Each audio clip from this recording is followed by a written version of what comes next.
Las puertas de roble macizo, con sus antiguas manillas de bronce, siempre crujían especialmente los días de lluvia. A Faith le encantaba ese sonido desde que era niña. Le recordaba las cálidas tardes en que la familia se reunía en la biblioteca de su mansión victoriana de Maple Street. La casa, construida por su bisabuelo Augustus McKinley en 1899, era una obra de arte. Ventanas góticas, vidrieras hechas a mano, exquisitas molduras en el techo y paneles de madera de caoba. Recorrió con los dedos la barandilla de la amplia escalera, sintiendo cada muesca, cada golpe dejado por el tiempo. La madera oscura había sido pulida por los toques de 4 generaciones de la familia McKinley. Faith recordaba haber bajado por aquella barandilla cuando era niña, a pesar de las severas reprimendas de su madre. «Las chicas decentes no hacen eso, Vera», le había dicho Marjorie McKinley, arreglándose el pelo inmaculadamente peinado. Pero siempre había un brillo travieso en los ojos de su madre. Ella también había sido una niña traviesa. 5 años atrás, Vera no podía imaginar que su vida daría un giro tan brusco. Aquella noche en la Galería Peabody Essex cambió su destino para siempre. Una subasta benéfica de arte contemporáneo reunió a todo el colorido de la sociedad bostoniana. Vera, recién ascendida a conservadora de una pequeña galería privada, estaba nerviosa ante su primera aparición en público. Ezra Holbrook apareció en su vida como el héroe de una película romántica. Alto, elegante, con una mirada atenta en sus ojos marrones y una leve media sonrisa. Era el único que hacía preguntas realmente interesantes sobre el arte contemporáneo, en lugar de intentar impresionar con conocimientos superficiales. ¿De verdad crees que el expresionismo abstracto aún no se ha agotado?, preguntó mientras observaba un lienzo de un aspirante a artista. La conversación se prolongó durante el resto de la velada. Ezra habló de su trabajo en el sector inmobiliario, de viejas mansiones que se habían salvado de la demolición, de su pasión por la arquitectura del siglo XIX. Vera estaba fascinada por su erudición y su sutil sentido del humor. El encuentro con sus padres tuvo lugar 3 meses después. Garland McKinley, profesor de literatura americana en Harvard durante toda su vida, simpatizó inmediatamente con el culto y suave Ezra. Podían pasarse horas discutiendo sobre Melville y Hawthorne sentados en la biblioteca con un vaso de whisky. «Tiene algo de los héroes de Fitzgerald», dijo entonces mi padre. Vera no prestó mucha atención a esta comparación. Pero su padre, sin darse cuenta, había dado en el blanco. Efectivamente, había algo de Gatsby en Ezra, solo que ella lo vio demasiado tarde. El primer año de su matrimonio pareció sereno. Ezra trataba a los padres de Vera con verdadera calidez. Cuando a su padre le diagnosticaron la enfermedad de Parkinson, fue el primero en ofrecerle ayuda, tanto económica como organizativa. Llevó a Garland a los mejores especialistas, condujo a los procedimientos, pasó largas horas con él en la biblioteca, escuchando historias sobre la edad de oro de la literatura americana. Marjorie adoraba a su yerno. «Qué bendición que hayas conocido a un hombre tan bondadoso», le decía a menudo a su hija. Faith pensaba lo mismo, hasta el día en que Ezra habló por primera vez de las finanzas familiares. «Cariño, estoy preocupada por tus padres. Los tratamientos son cada vez más caros, y sus ahorros no son infinitos. Quizá deberían plantearse algún tipo de reestructuración patrimonial», comentó despreocupadamente durante la cena. En aquel momento, aquellas palabras habían parecido una muestra de preocupación. Ahora Vera lo entendía. Era el primer paso de un juego cuidadosamente planeado. Todo cambió tras una fiesta de empresa en honor del 5º aniversario de la inmobiliaria de Ezra. Allí vio por primera vez a Audrey Westfield, una nueva empleada del departamento de inmobiliaria de élite. Una rubia alta de rasgos cincelados y fríos ojos verdes. Era muy reservada, pero de vez en cuando lanzaba rápidas miradas en dirección a Ezra. «Esta es nuestra estrella emergente», la presentó su marido. «Audrey es sencillamente increíble trabajando con clientes de primera». Faith notó cómo temblaban las comisuras de los labios de Audrey al oír aquellas palabras, como por un momento su mirada se encontró con la de Ezra. Fue como una descarga de electricidad, breve, pero intensa. En aquel momento, Faith descartó su ansiedad como simples celos. Pero la intuición rara vez fallaba a las mujeres, sobre todo cuando se trataba de la infidelidad de sus maridos. La vieja casa de los McKinley guardaba muchos secretos. Tablones que crujían, armarios ocultos, chimeneas apiladas. Cada rincón respiraba historia. Pero el secreto principal estaba empezando a desvelarse, y era mucho más aterrador que todos los secretos de la arquitectura victoriana. Vera no sabía que muy pronto esta casa, que albergaba los recuerdos de 4 generaciones de su familia, se convertiría en moneda de cambio en un juego cruel jugado por un hombre en el que confiaba implícitamente, y que tendría que aprender a jugar con reglas que hasta entonces había considerado indignas de sí misma.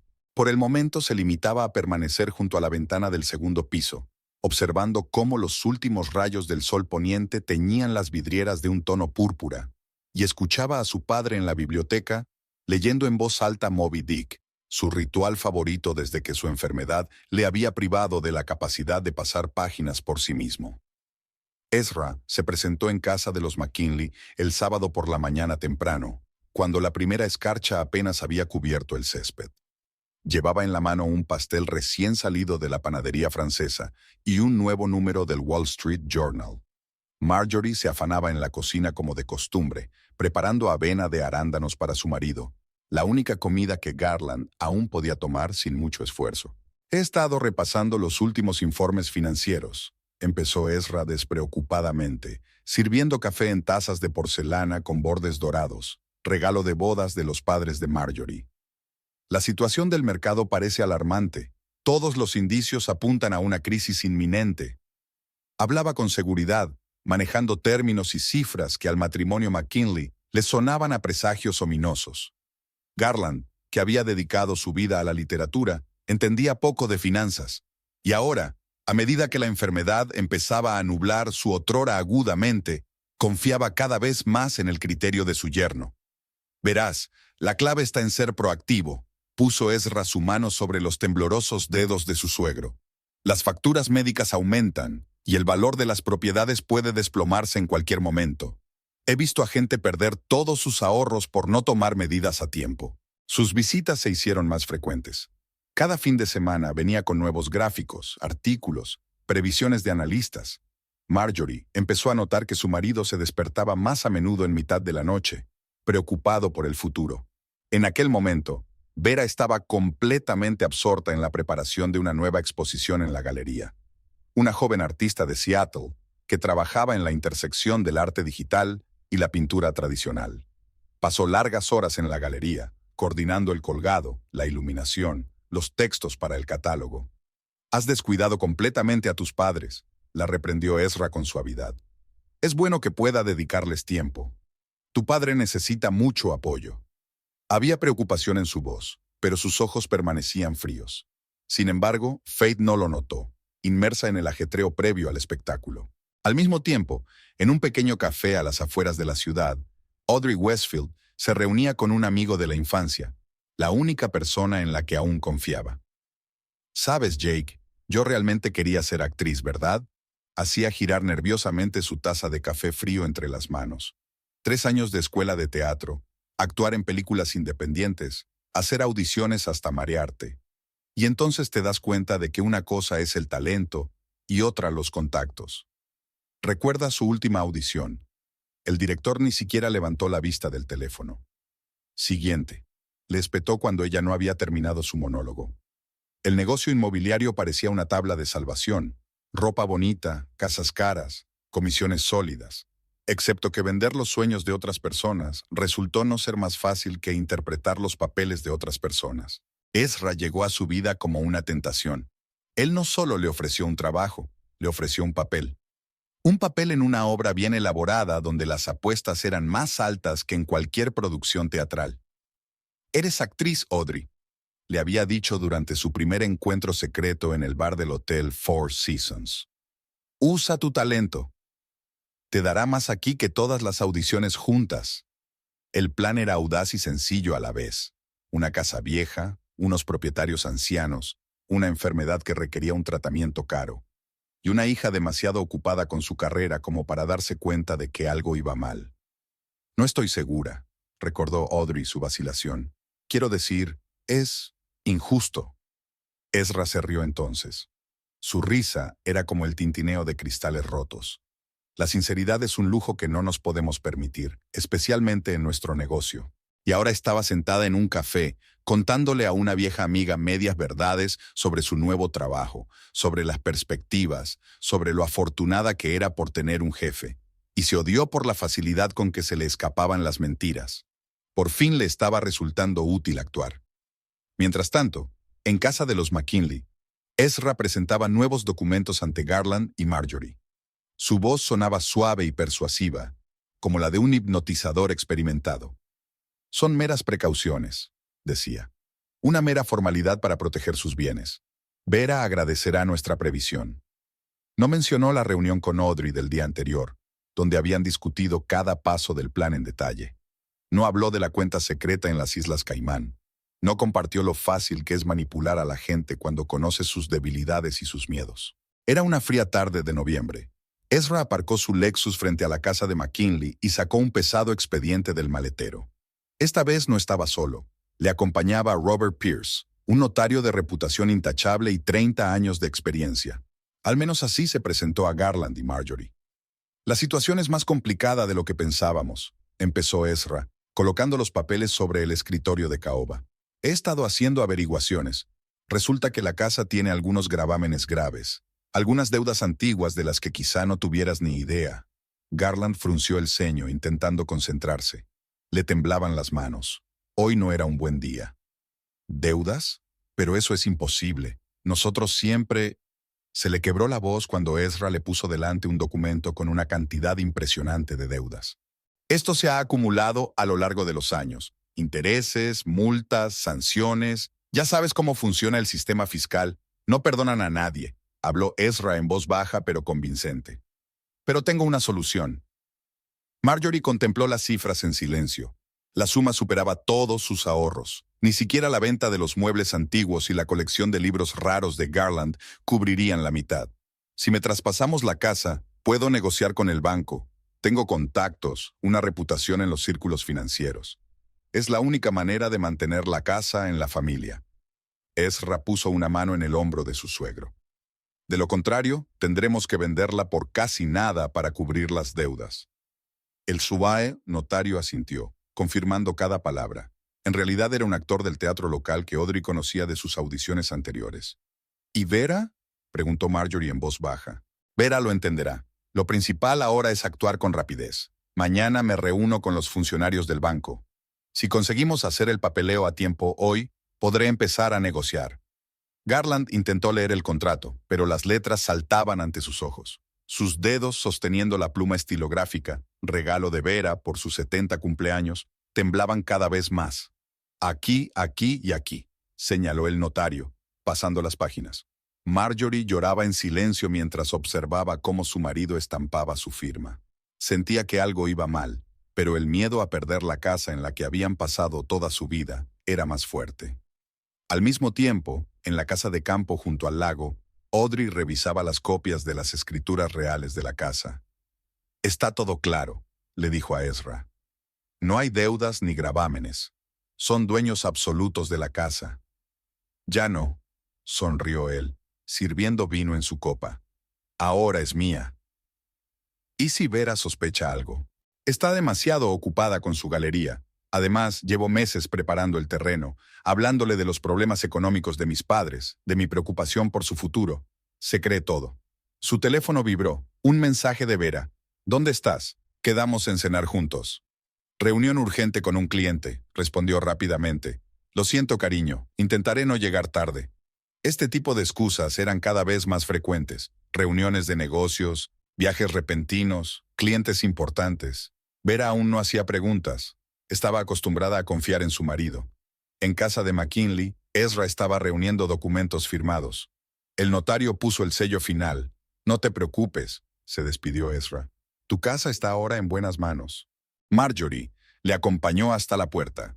A la luz de la farola, notó un rastro de carmín en el cuello, pero no le dio importancia.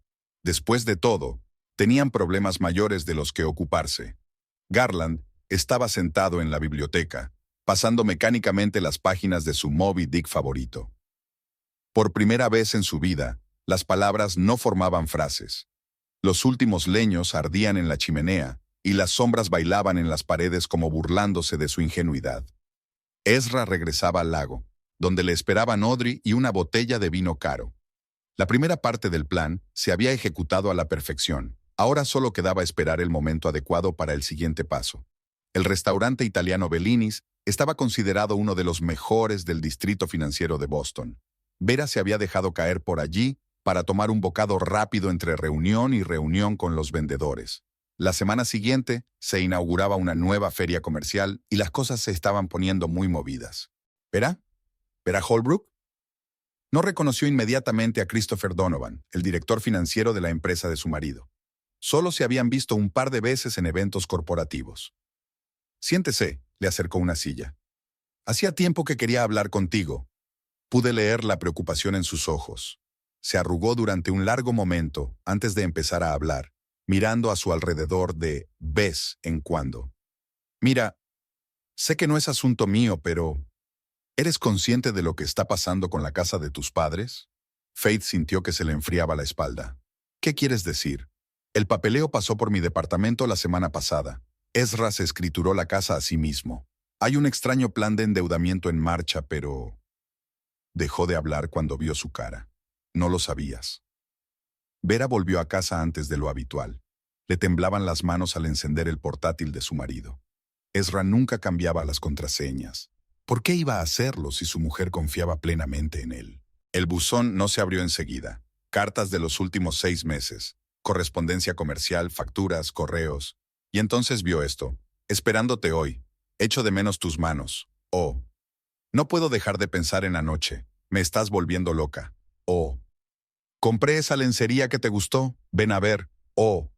Docenas de cartas, fotos, detalles íntimos de reuniones. Todo se sumó a un misterioso mosaico de traición. Durante los 3 días siguientes, siguió a su marido. Era humillante, pero tenía que saber la verdad. Ezra dijo que iba a una reunión con unos clientes. Su coche se detuvo frente a un pequeño restaurante de las afueras.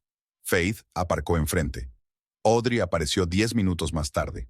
Elegante vestido negro, tacones altos, el andar seguro de una mujer que sabía lo que valía.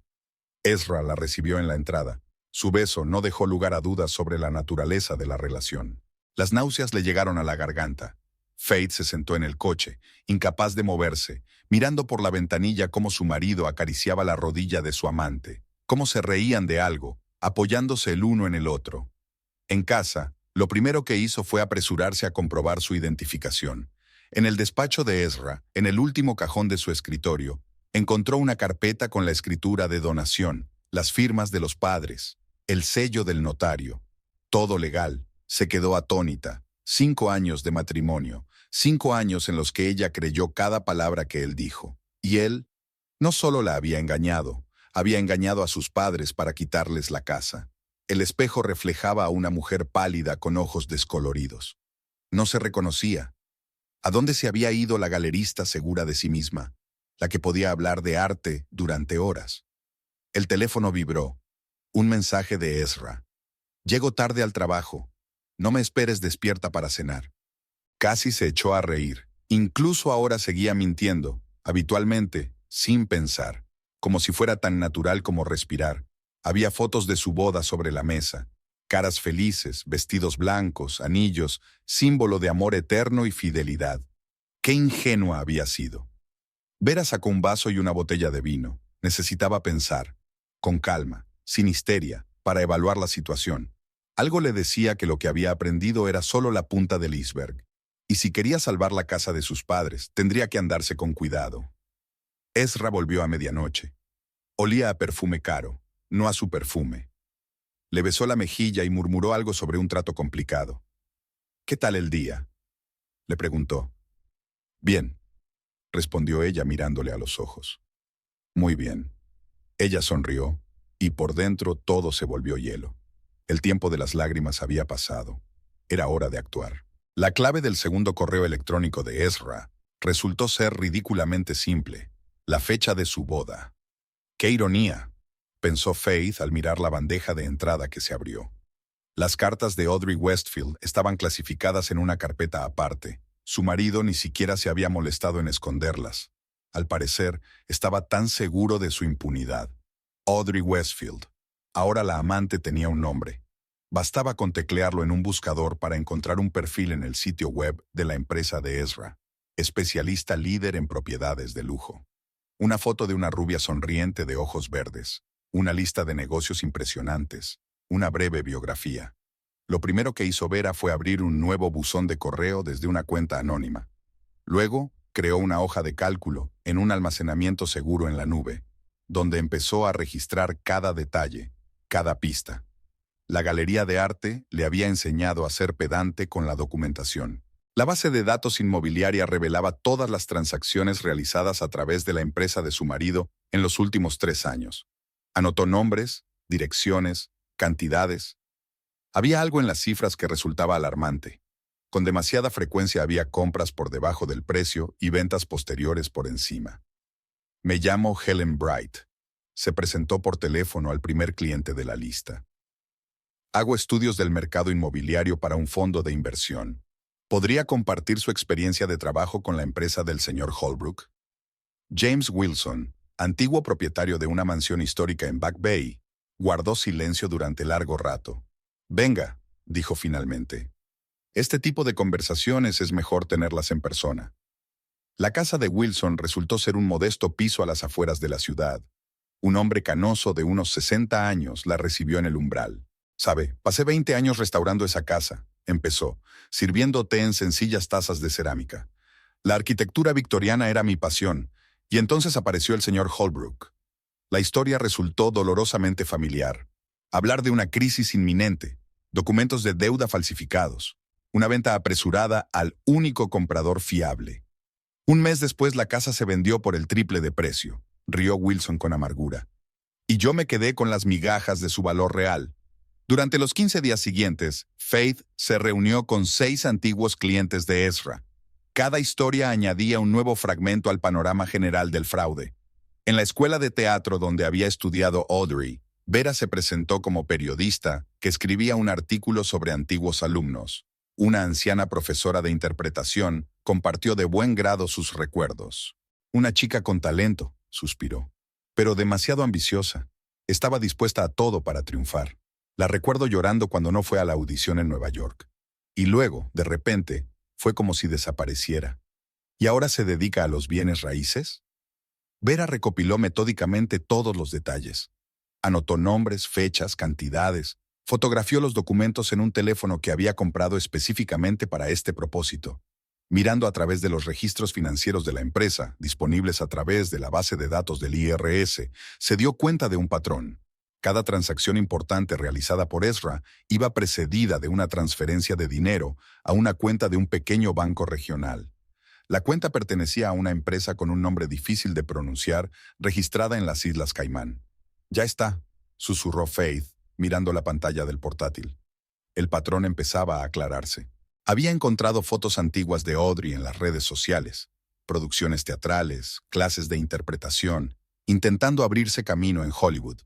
Luego una ruptura abrupta y una repentina aparición en la compañía de Ezra. Rápido ascenso profesional, ropa cara, piso de lujo. Todo exigía una explicación.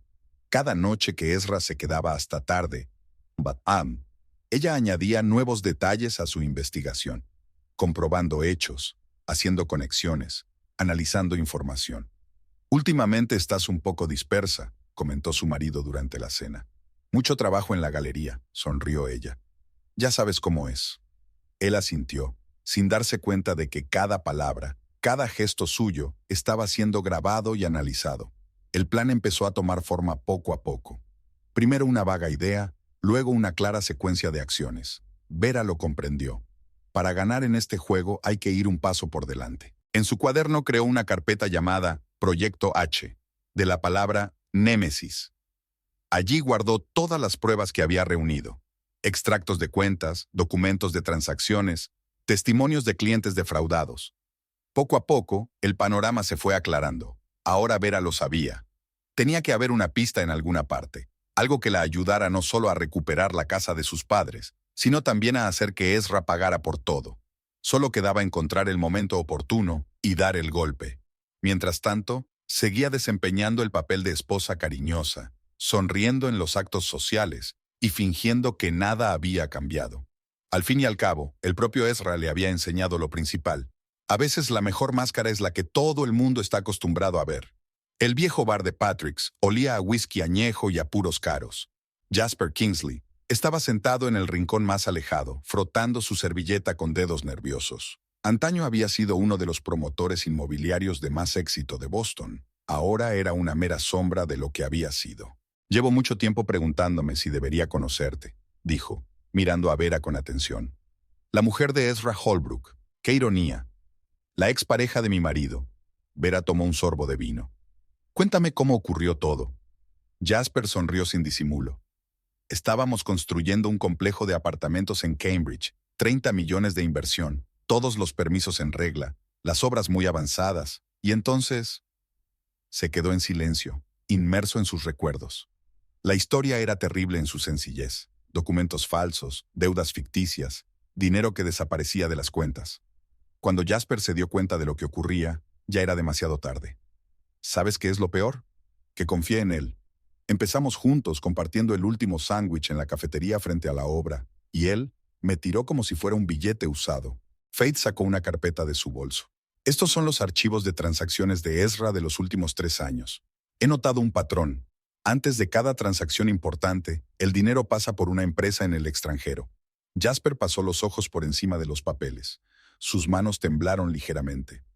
Joder, es el mismo esquema. Sigue utilizándolo. Necesito tu ayuda, se adelantó Faith. ¿Todavía tienes conexiones en el negocio de la construcción?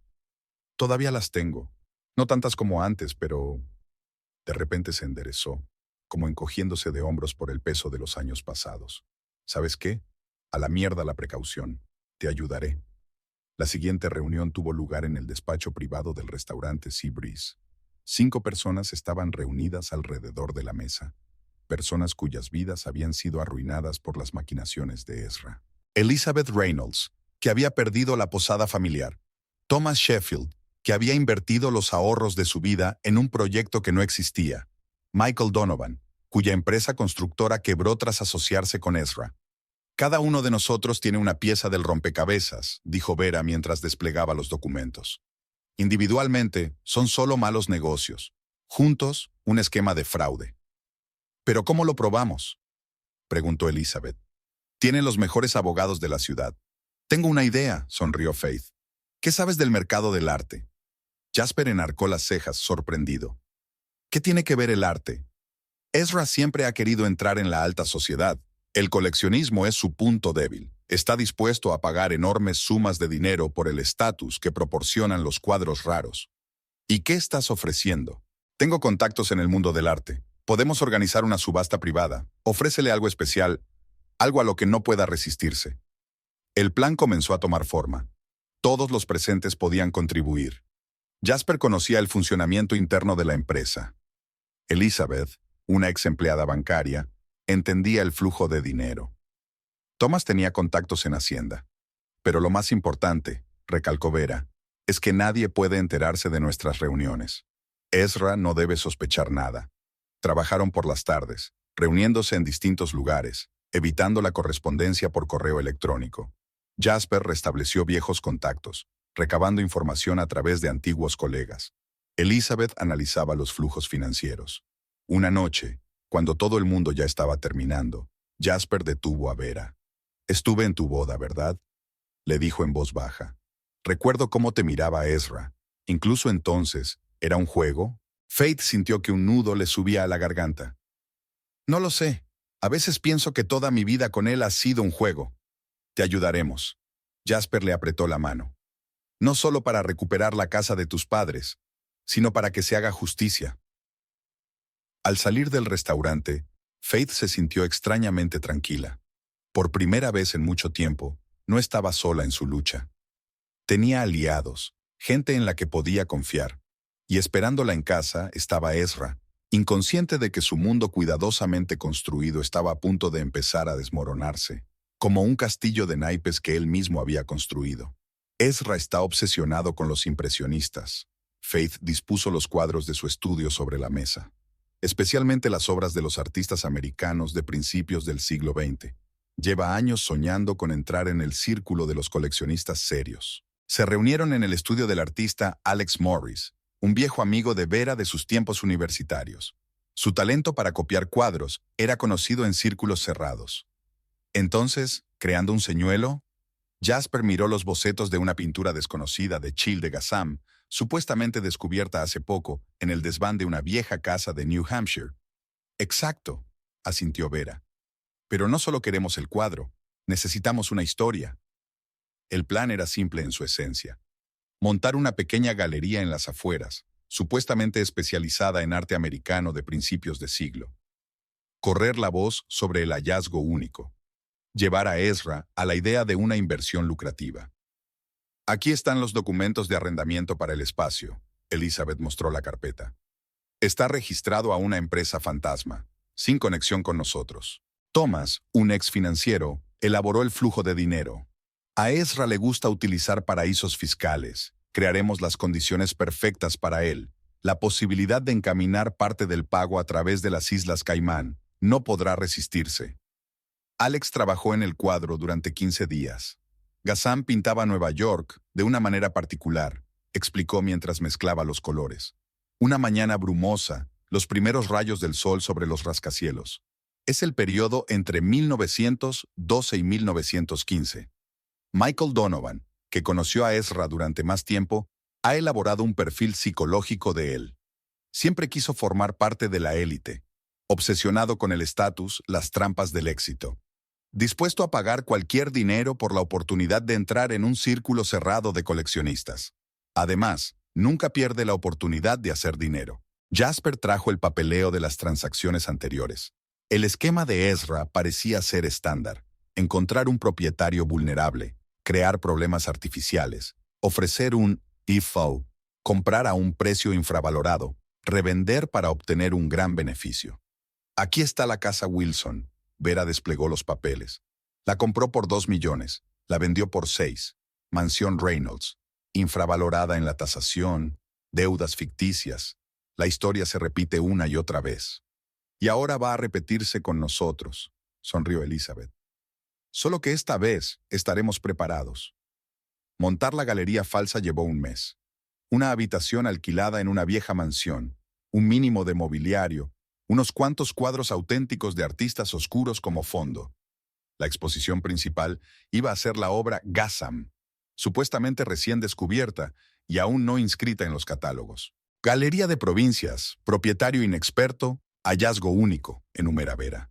Todo lo necesario para abrirle el apetito. Habían pensado en todos los detalles. La historia del cuadro, con documentos que confirmaban su procedencia. Un informe pericial de un especialista respetado pero ya fallecido. Fotografías antiguas, cartas, recortes de periódicos. Todo lo que crea una leyenda convincente. Solo queda lanzar la caña, dijo Jasper. ¿Cómo lo llevamos a la galería? A través de Audrey, respondió Vera. A ella le gusta hablar a los clientes de su pasado en el arte. Que se entere de la galería por alguien de su círculo. No perderá la oportunidad de pasarle información útil a Ezra.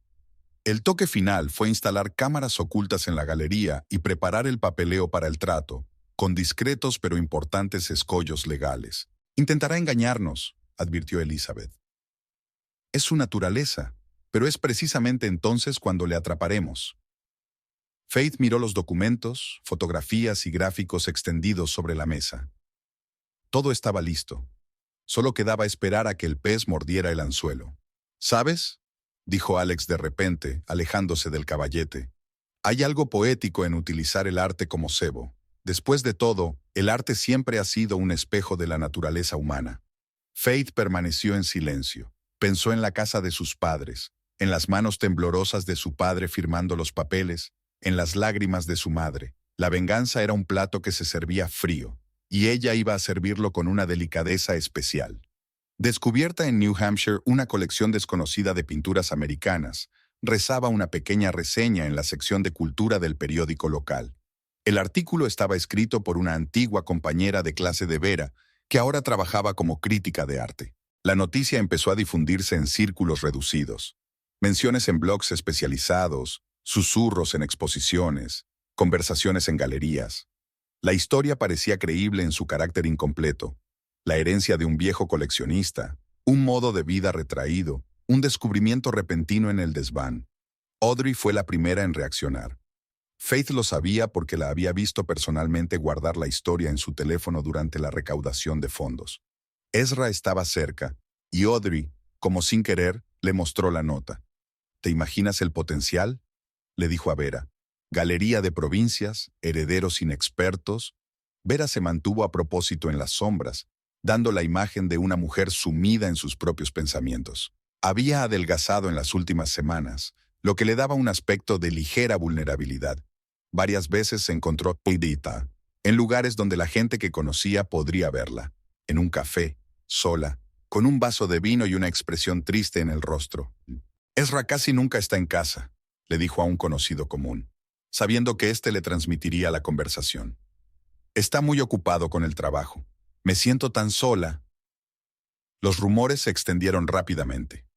Ezra, confiado en su impunidad, ni siquiera ocultó su interés por la misteriosa galería, y poner micrófonos en su despacho fue sorprendentemente fácil. Robert, el técnico de seguridad del edificio, había ayudado. Su hija había trabajado una vez para Ezra como secretaria, hasta que él la había despedido sin indemnización, acusándola de un desfalco inexistente.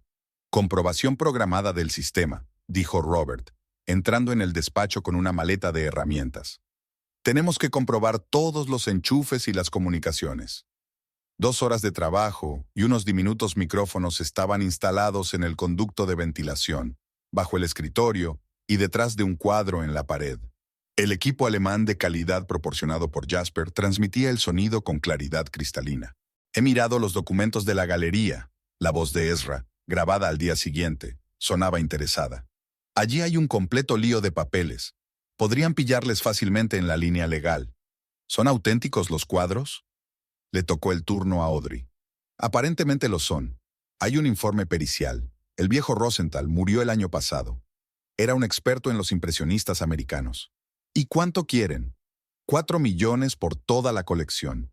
Dinero ridículo si las pinturas son reales. ¿Y si no lo son? Entonces estamos usando un esquema diferente. Lo principal es conseguir el control de la galería.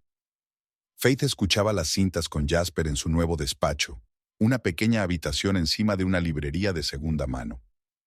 Mordió el anzuelo, sonrió Jasper.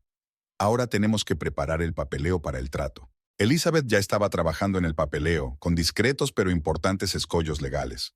Doble redacción, obligaciones ocultas, cláusulas encubiertas sobre la posibilidad de acciones penales. No leerá nada, le aseguró. Ezra siempre tiene prisa cuando detecta una presa fácil. Faith asintió. Conocía a su marido, su seguridad en sí mismo, su desprecio por los uos, su avaricia. Todo estaba destinado a jugar en su contra. Y en casa, ella continuó jugando el papel de la esposa desprevenida. Cocinaba cenas que Ezra no comía, esperándolo por las noches, sabiendo dónde estaba realmente, diciendo frases vacías sobre lo mucho que echaba de menos su antigua intimidad. «Cariño, ¿te das cuenta de que ahora es un momento difícil?», le decía, besándole distraídamente la mejilla. «Se avecina algo importante». «Por supuesto, cariño», respondió ella. «Lo comprendo». Y, efectivamente, lo entendía. Mejor de lo que él hubiera imaginado. Ezra estaba muy animado después de su primera visita a la galería. Hacía tiempo que Faith no veía tanto brillo en sus ojos. Ni siquiera cenó. Se fue directamente a su estudio, donde habló por teléfono hasta altas horas de la noche. «Tenemos que mover el dinero a través de 3 cuentas diferentes», sonaba excitada la voz intervenida de Ezra. «Hacemos la primera transferencia a través de las Islas Caimán, la segunda a través de un banco suizo, y la tercera vuelve a Boston ya como pura inversión. ¿Y si preguntan por el origen de los fondos?». La voz de Audrey sonaba preocupada. «Es decir, tenemos las escrituras de la propiedad de Cambridge. Oficialmente el dinero procede de allí».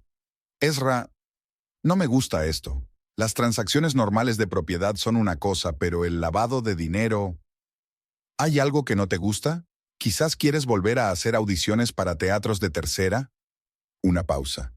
Luego la voz tranquila de Audrey. «No, no quiero». «No. Entonces haz lo que te digo.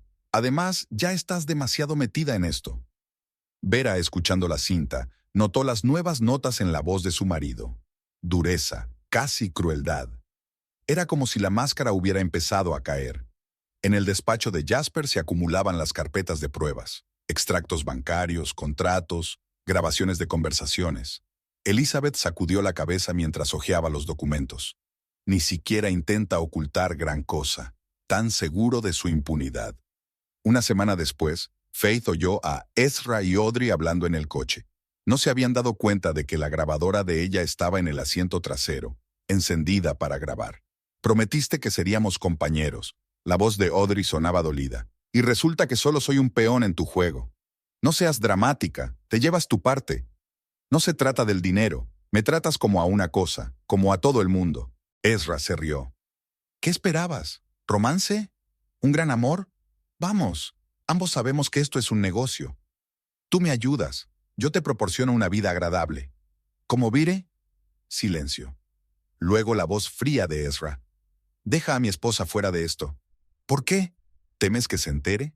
¿O de que tu perfecta reputación se vea alterada? Cállate. La ira real cortó a través de su voz por primera vez. Cállate y haz tu trabajo. Esa misma tarde, Faith vio a Audrey saliendo del despacho de Ezra llorando y con el rímel corrido. Algo se había roto en su tándem perfecto. En su diario Vera escribió: los dos están interpretando papeles. Él es un hombre de negocios de éxito con una esposa indefensa en casa. Ella, una belleza fatal que consiguió todo lo que quiso, pero debajo de las máscaras hay vacío, codicia, miedo. Ezra se ponía cada vez más nervioso. Una vez se había enfadado con su secretaria por un café mal hecho. Faith nunca lo había visto así. Todo va según lo previsto, dijo Jasper, revisando las nuevas notas. La presión aumenta. Están empezando a cometer errores. Faith asintió.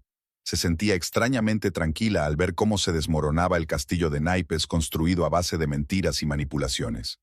«¿Sabes?», le dijo a Jasper, «pensé que sentiría satisfacción, o alegría. Pero solo hay fatiga. Y lástima, por mi antiguo yo, que creyó en una farsa durante tanto tiempo. ¿Y por él? Para él no. Hizo su elección. Cada vez que engañó, humilló, traicionó, fue su elección consciente». Esa noche, al volver a casa, Faith encontró a Ezra bebiendo un vaso de whisky. Estaba sentado en la oscuridad, mirando al vacío. «¿Está todo bien?», le preguntó. «Claro», esbozó su sonrisa habitual. «Solo cansado». Y ella pensó, ahí estaba, su verdadero rostro. Un hombre para quien mentir se había convertido en algo natural, que se había quedado tan atrapado en sus juegos que había olvidado quién era en realidad. Pronto, todo habría terminado. Pero por ahora, ella seguía desempeñando su papel. La esposa cariñosa que no veía lo obvio. Al final, resultó ser mejor actriz que Audrey. El despacho situado encima de la librería de segunda mano se había convertido en un auténtico cuartel general. Las paredes estaban llenas de diagramas y fotografías, y las carpetas de documentos se amontonaban en los escritorios. Vera ordenaba metódicamente el material por fecha y tipo de delito. «Aquí está el primer diagrama», señaló documentos de hacía 3 años. «Mansión Wilson». Ezra creó una deuda tributaria ficticia, luego ofreció una compra de emergencia. El precio de venta fue de 2 millones. Revendida un mes después por 6, la diferencia fue a parar a las Islas Caimán. Elizabeth, antigua empleada de banca, estudió los extractos de la cuenta. Mira cómo gasta el dinero. Primero divide la cantidad en pequeños trozos, lo pasa por diferentes bancos y luego lo recoge en una cuenta en el extranjero. El clásico esquema de blanqueo. Jasper trajo nuevas notas de la oficina de Ezra. Las conversaciones con Audrey eran cada vez más tensas. «No voy a firmar esos documentos», le tembló la voz a Audrey. «Esto ya no es solo una estafa inmobiliaria, es un fraude en toda regla». «Firmarás», replicó fríamente Ezra, «porque tu firma ya está en otra docena de papeles. ¿Crees que no hice copias? ¿Tú me estás chantajeando? Solo te estoy recordando la realidad. Estamos en el mismo barco, cariño. Nos hundiremos juntos». Faith escuchó las cintas con cara de piedra. Cada conversación añadía un nuevo fragmento al cuadro general de los crímenes. Thomas, que solía trabajar para Hacienda, estaba analizando los registros financieros. En los últimos 3 años, unos 50 millones de dólares han pasado por sus empresas. Al menos un tercio es dinero blanqueado, procedente de transacciones inmobiliarias ilegales. Prestó especial atención a los documentos sobre la casa de los padres de Vera. Ezra ni siquiera se molestó en disimular bien la falsificación, tan seguro estaba de su impunidad. «Mira», Elizabeth señaló las fechas. «Los documentos de la deuda tienen fecha retroactiva. pero las marcas de agua del papel son posteriores. Es un error garrafal. Los testimonios de clientes estafados formaban otra carpeta de peso. Una pareja de ancianos que perdió su casa por deudas falsas. Una familia joven que invirtió todos sus ahorros en un proyecto inexistente. Un empresario abocado a la quiebra por falsificación de documentos. Cada historia es un caso criminal ya preparado, dice Jasper, pero juntas muestran un sistema, una trama de años para defraudar. Vera pasó largas horas en la oficina sistematizando las pruebas. Creó una cronología detallada de los delitos de Ezra, respaldando cada punto con documentos y declaraciones de testigos. Tenemos que estar absolutamente seguros, repitió. Ni una pista débil, ni un punto vulnerable. Las grabaciones de las conversaciones de Ezra se multiplicaron. Con clientes, con banqueros, con Audrey. En cada conversación, nuevos detalles de las maquinaciones. Lo principal es hacer bien el papeleo, le dijo a alguien por teléfono. Luego lo pasaremos por la cuenta suiza y nadie encontrará los extremos. Una tarde, cuando todos se habían ido, Vera estaba sola en el despacho. Se quedó mirando la pared llena de fotografías y documentos. Pruebas de vidas arruinadas, dinero robado, confianza traicionada. Sobre la mesa había una fotografía de su boda.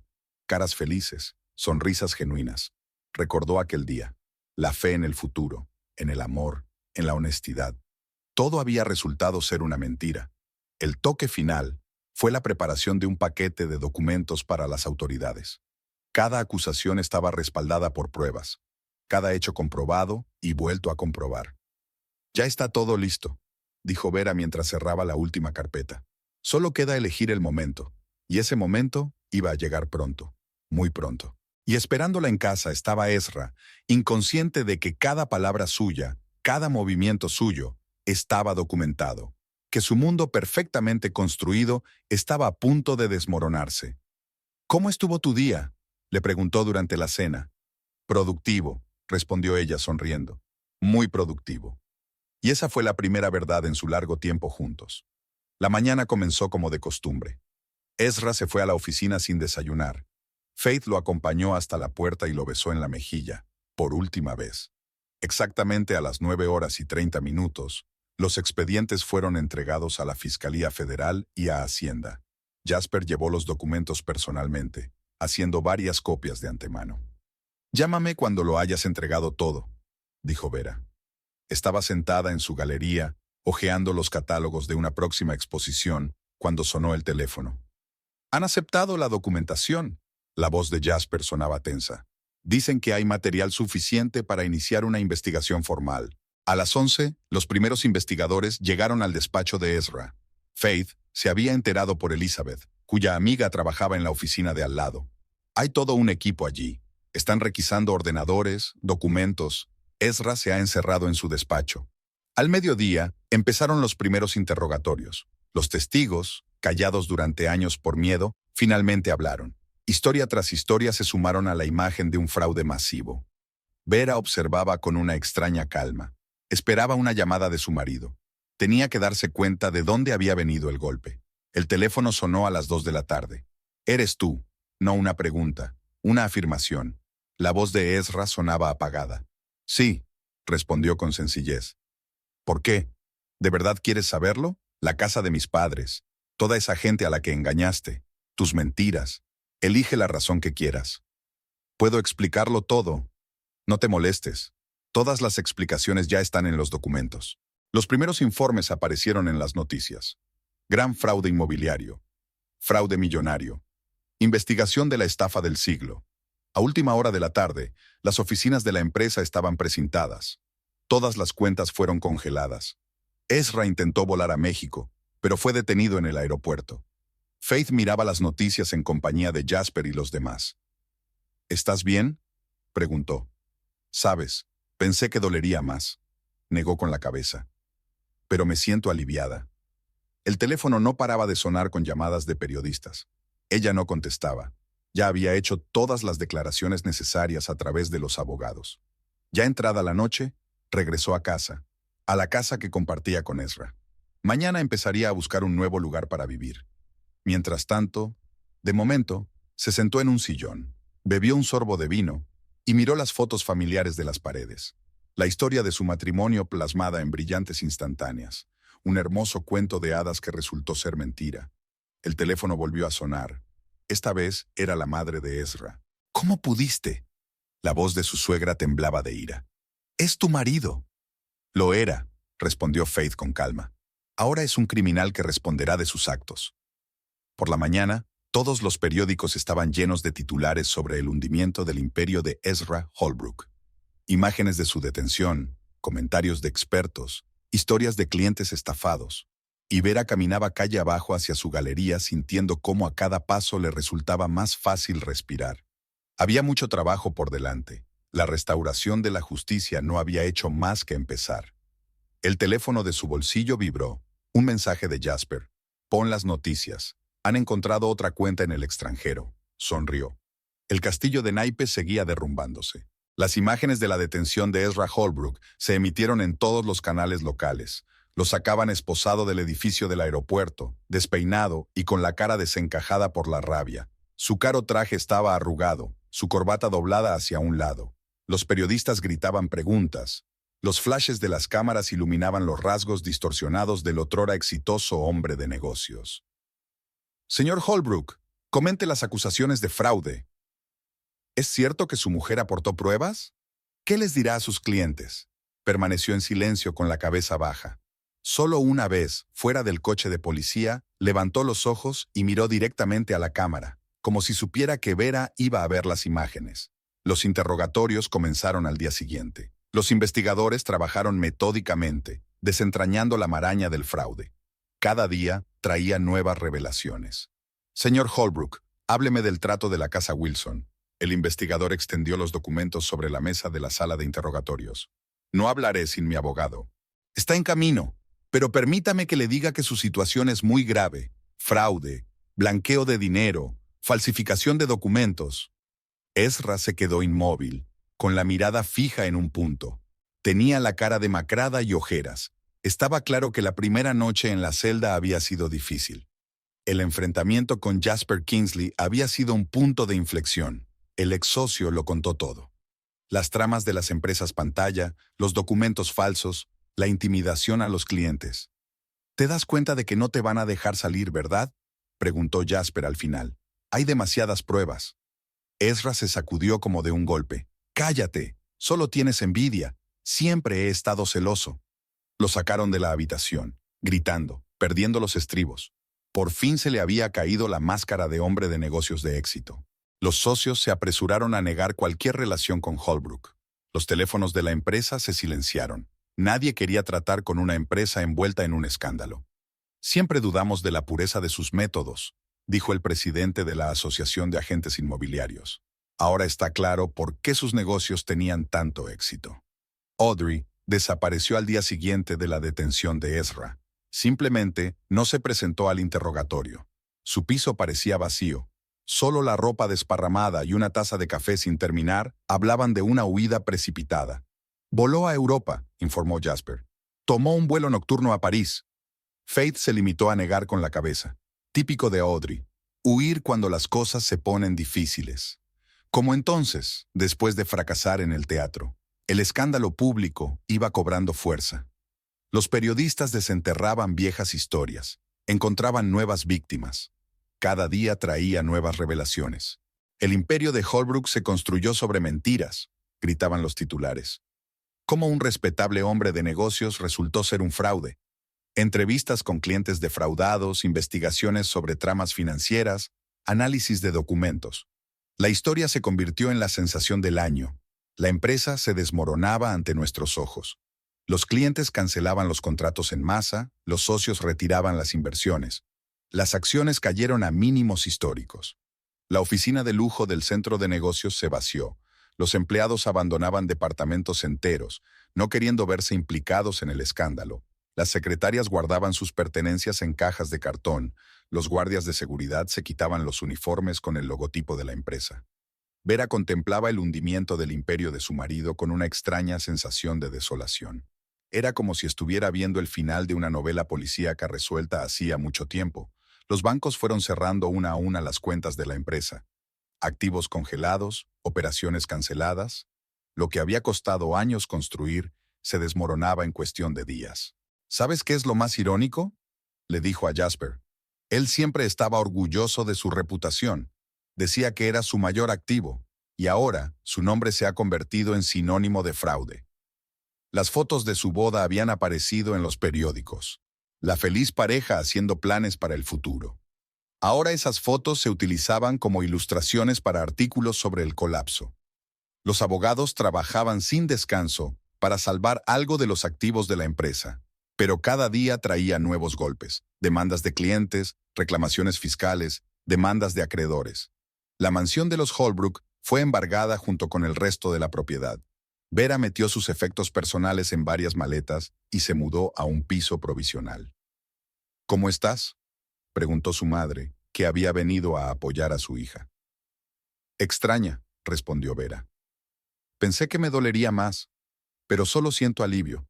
Es como si me hubiera soltado una pesada mochila que llevaba años arrastrando. Ezra intentó ponerse en contacto con ella a través de sus abogados. Pidió una reunión, prometió explicárselo todo. Ella se negó. No tenemos nada más que decirnos, le transmitió a través de su representante. La última vez que vio a su marido fue en la sala del tribunal, donde se decidía sobre una medida de alejamiento. Había envejecido con los días, demacrado, perdido el brillo. El juez estaba leyendo la lista de cargos, una larga lista de delitos financieros. Ezra permanecía inmóvil, con la mirada fija en un punto. Cuando lo sacaron de la sala, se detuvo un segundo, miró a Vera. «Te quería», dijo en voz baja. «A mi manera, pero te quería». «Lo sé», respondió ella. «Esa es la tragedia». Esa noche, se sentó en su piso vacío a ver las noticias. Fotos de Ezra, titulares sobre el colapso de su imperio, comentarios de expertos. Los papeles del divorcio estaban sobre la mesa. Mañana los firmaría y se los enviaría a su abogado. Mientras tanto, por el momento, se sirvió un poco de vino y vio la puesta de sol por la ventana. El fin de una era. El final de una historia que empezó hace 5 años en una subasta benéfica. Sonrió. Por primera vez en mucho tiempo, de verdad y con calma. Se había hecho justicia. A un precio tan alto, el juzgado estaba lleno. Periodistas, fotógrafos, curiosos, todos querían ver el comienzo del juicio de Ezra Holbrook. Faith estaba sentada en primera fila, recta y tranquila. A su lado estaban sus padres. Su padre aún parecía demacrado, pero sus manos ya no temblaban tan visiblemente. Era como si haber vuelto a casa le hubiera dado fuerzas. Ezra fue conducido al vestíbulo esposado y con una bata naranja de presidiario. Su pelo, antes perfectamente peinado, se había vuelto gris durante el mes de prisión preventiva. Evitó cuidadosamente mirar a Vera. El fiscal comenzó con una declaración inicial. Lo que tenemos ante nosotros no es solo un caso de fraude. Esta es una historia de traición a la confianza, de engaño sistemático a docenas de personas. El señor Holbrook creó un complejo esquema de fraude inmobiliario que le hizo ganar millones de dólares y arruinó la vida de sus víctimas. El testimonio de los testigos duró días. Uno a uno fueron subiendo al estrado. Clientes estafados, antiguos empleados, expertos. James Wilson, que perdió la mansión familiar, contó su historia con voz temblorosa. Vino como un salvador. Habló de la crisis inminente, de actuar con rapidez. Le creímos. Un mes después descubrimos que la casa se había revendido por el triple de precio. Expertos financieros presentaron análisis de tramas de blanqueo de dinero. En las pantallas aparecían gráficos del movimiento de fondos a través de empresas offshore, extractos de cuentas, copias de documentos falsificados. Una clásica estafa piramidal, explicó el profesor de economía de pelo gris. Cada nueva estafa financiaba la anterior. El sistema solo podía funcionar con una afluencia constante de nuevas víctimas. Los periodistas retransmitían en directo desde la sala del tribunal. La historia de Holbrook ha llegado a simbolizar la codicia y la corrupción en el sector inmobiliario. Boston Madoff. Así le apodaron los periódicos, comparándole con un famoso estafador financiero. La revista Boston Globe publicó una investigación a gran escala, revelando la historia del ascenso y caída del imperio de Holbrook. Entrevistas con antiguos socios, análisis de documentos, testimonios de testigos oculares, formaron un cuadro de elaborados engaños. El cuarto día del juicio, Ezra pidió de repente la palabra. «Me declaro culpable». Su voz sonaba apagada. Empezó poco a poco, Un pequeño fraude de papeleo, infravalorar una compra. Luego vino el gusto por el dinero fácil. Cada nuevo negocio era mayor que el anterior. Habló durante casi una hora sobre su búsqueda del éxito a cualquier precio, de cómo mentir se había convertido en un hábito, sobre su desprecio por los que consideraba débiles. Me perdí en la búsqueda de dinero y estatus, terminó, y en el proceso arruiné la vida de la gente que confiaba en mí, incluida la mujer a la que creía amar. Faith escuchó su confesión con rostro impenetrable. Solo apretó con más fuerza la mano de su madre. La sentencia se anunció una semana después. 15 años de prisión y una multa de $50 millones. Todos los activos de la empresa debían ser confiscados y vendidos para indemnizar a las víctimas. Mientras le conducían fuera de la sala, se detuvo un momento junto a Vera. «Lo siento», le dijo en voz baja. Ella negó con la cabeza. «No se trata de perdón, Ezra. Se trata de las consecuencias. Todo acto tiene consecuencias». Aquella tarde del mismo día, se sentó en casa de sus padres, en la vieja biblioteca. Su padre leía Moby Dick en voz alta. Su viejo ritual había vuelto con la casa. «¿Cómo estás?», preguntó mamá tomando asiento a su lado. «Sabes, pensé que sentiría triunfo, o al menos satisfacción». Faith miró las llamas de la chimenea. «Pero solo hay fatiga y una extraña calma». Las noticias siguieron hablando de la sentencia de Holbrook. Los expertos discutían sobre la suficiencia del castigo. Los periodistas buscaban nuevos detalles. El público exigía leyes más duras contra el fraude. Y en algún lugar de París, Audrey Westfield probablemente leía la noticia del hundimiento del hombre por el que había traicionado sus principios, si es que tenía alguno. Faith dejó a un lado el periódico con la foto de Ezra esposado. Mañana volvería a trabajar en la galería. La vida continuaría, sin mentiras, sin fingimientos, sin máscaras. A veces, les dijo a sus padres, hay que perderlo todo para empezar de nuevo, sinceramente y con razón. Fuera de la ventana estaba nevando, la primera del año. Blanca, clara, cubriendo la ciudad como si fuera una nueva página en la que empezara a escribir una nueva historia. El proceso de recuperar la casa fue sorprendentemente rápido. Tras la confesión de Ezra, todas sus estafas inmobiliarias fueron objeto de revisión. La casa McKinley fue la primera de la lista. La juez Harrison, una mujer mayor de ojos amables y mente aguda, escrutó todos los documentos. «A la luz de las nuevas circunstancias», dijo lentamente, eligiendo cuidadosamente sus palabras, «la transacción de transferencia de propiedad se declara nula y sin efecto. La casa se devuelve a sus legítimos propietarios, la familia McKinley». Faith miró a sus padres. Su madre lloraba en silencio. Su padre agarraba con fuerza su bastón, intentando ocultar el temblor de sus manos. Atrás quedaban meses de humillación, miedo, incertidumbre sobre el futuro. «Te debo una disculpa», dijo Vera aquella misma tarde. Estaban sentados en el salón de su antigua casa, que ahora volvía a ser suya. «Debería haberme dado cuenta antes, debería haberte protegido». «Cariño», su madre le pasó el brazo por los hombros. «Tú no tienes la culpa del engaño de otra persona. Lo importante es que encontraste la fuerza para hacer las cosas bien». Su padre asintió en silencio, mirando las estanterías. Su colección favorita de clásicos americanos había vuelto a ocupar su lugar. Empezaron por el desván. Ordenamos cosas viejas, desempolvamos fotografías, abrimos cajas olvidadas de cartas y postales. «Mira», mi madre sacó un sobre amarillento. «Tu primera carta del campamento de verano. ¿Recuerdas la nostalgia que sentías?». Faith recordaba cada rincón de esta casa, cada tabla del suelo que crujía, cada grieta en el techo. Aquí era donde había crecido, donde había soñado, donde había aprendido a entender el arte bajo la guía de su padre. La reforma empezó por la biblioteca, la habitación favorita de su padre. Actualizaron la instalación eléctrica, reforzaron las estanterías, encargaron sillas nuevas, iguales a las viejas y desgastadas. «¿Sabes?», dijo papá mientras colocaban los libros en las estanterías. «No creía que volvería a estar sentado aquí, leyendo, pensando». Sus manos ya no temblaban tanto. Era como si la casa sanara no solo las almas, sino también los cuerpos. Cada habitación necesitaba atención. En algún lugar se estaba despegando el papel pintado, en otro crujían los suelos. Pero no tenían prisa por cambiarlo todo. Algunas imperfecciones hacían que la casa estuviera viva, fuera real. En el jardín limpiaban los caminos, podaban los arbustos crecidos. Mamá cuidaba de sus rosas, que sobrevivían asombrosamente bien a todas las adversidades. Nosotros también, sonreía recortando con cuidado las ramas secas. Por las tardes se reunían en la biblioteca. Papá leía en voz alta. Su voz se había fortalecido. Había recuperado su antigua entonación. Mamá tejía, un hábito que casi había olvidado en sus meses de vagabundeo. ¿Y Vera? Faith estaba aprendiendo a sentirse de nuevo en casa. A veces se despertaba en mitad de la noche pensando en Ezra, en su traición, en lo ciegamente que había creído cada una de sus palabras. Pero poco a poco, el dolor disminuía. Tal vez fuera la propia casa, sus cálidas paredes, el crujido de las tablas del suelo, el olor a libros viejos y a productos recién horneados. «Lo hemos conseguido», dijo una noche, viendo a su padre dormirse en su sillón favorito, con un volumen de Melville en el regazo.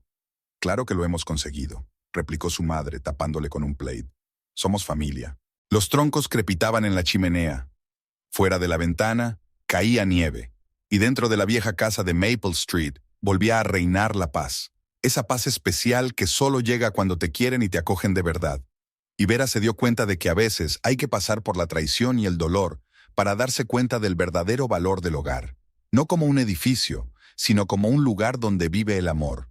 Amor de verdad, sin máscaras ni fingimientos. La casa McKinley volvió a ser ella misma, guardiana de historias familiares, testigo de alegrías y penas, refugio seguro para todos los que vivían en ella. Y los fantasmas del pasado se disolvieron poco a poco, dando paso a nuevas esperanzas y sueños.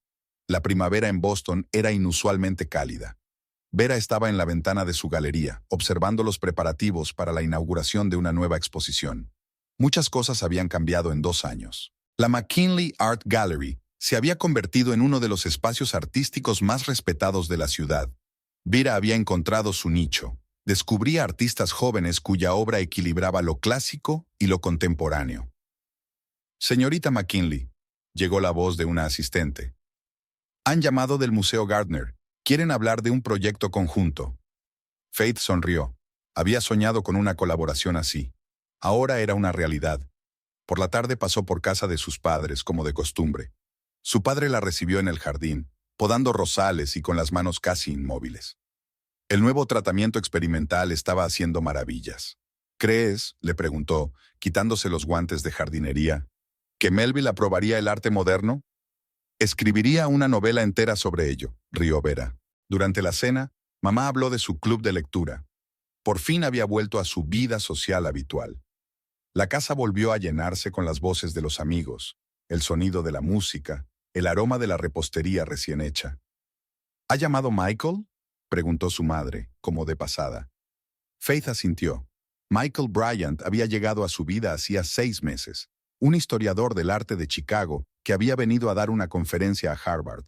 Su amistad había comenzado con una acalorada discusión sobre arte contemporáneo y había ido creciendo hasta convertirse en algo más. «Vuelve la semana que viene», intentó decir con calma, pero sus ojos delataban alegría. El periódico de la mañana traía noticias de Ezra. Lo habían trasladado a una prisión de máxima seguridad después de intentar montar una estafa piramidal justo donde estaba encarcelado. Algunos hábitos son aparentemente inerradicables. Por casualidad, Vera se enteró de Audrey. Apareció en un pequeño pueblo de Arizona, trabajaba de camarera en un café de carretera. Dicen que intentó escribir unas memorias, pero los editores no estaban interesados. ¿Algún remordimiento?, le preguntó su padre por la noche mientras estaban sentados en la biblioteca. Vera se preguntó, «Venganza, justicia, ¿dónde está el límite?». Había arruinado la vida de un hombre al que había amado, pero él había elegido su propio camino. «No», respondió finalmente. «Hice lo que tenía que hacer, no por venganza, sino por justicia, por tu bien, por el bien de toda esa gente a la que engañó». Su padre asintió y volvió al libro. Los leños crepitaban en la chimenea. Fuera de la ventana retumbaba la lluvia primaveral. Mi teléfono vibró en mi bolsillo. Un mensaje de Michael. «Compré los billetes. Te echo de menos». Vera sonrió. La vida continuaba, sin mentiras, sin fingimientos, sin máscaras. La vida real, en la que podías ser tú mismo. «Sabes», le dijo a su padre, «a veces tienes que perderlo todo para darte cuenta de lo que es realmente importante». Él la miró por encima de sus gafas. «¿Qué es importante?» «El hogar. la familia, la sinceridad con uno mismo y la capacidad de volver a empezar, incluso cuando parece que todo está arruinado. Al otro lado de la ventana florecían las primeras flores de la primavera. La naturaleza no recuerda el mal, simplemente comienza un nuevo ciclo. Y Vera estaba preparada para su nuevo comienzo, sin los fantasmas del pasado, sin la amargura de la traición, solo para vivir, para amar, para crear. Después de todo, la mejor venganza era una vida feliz, y por fin era verdaderamente feliz.